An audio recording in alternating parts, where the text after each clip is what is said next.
এখন আজকে বাছাই শেষ হলো, আমরা বাছাইয়ের পরে 22 তারিখ থেকে নির্বাচনী প্রচারণাতে শুরু হয়ে যাবে এবং আমি আশা করছি যে উৎসব মুখর পরিবেশে নির্বাচনটা হবে এবং সুন্দর একটা নির্বাচন হবে এবং আমরা 12 তারিখে সবাই যেটার জন্য এতদিন আন্দোলন করেছি, 17 বছর আন্দোলন করেছি, 12 তারিখে আমরা সবাই সারাদিনে উৎসব মুখর হবে ধানের শেষে পড়ছি।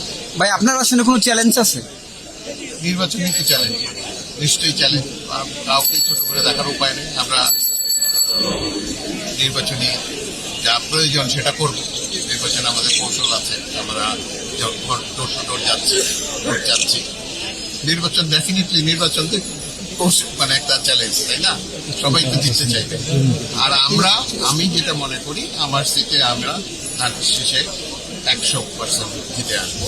শুধু আমি সেটা মনে করি না, আমি মনে করি মানিকগঞ্জের 3টা সিটি আমরা আবার ধানের শেষে ফেরত আনতে পারবো।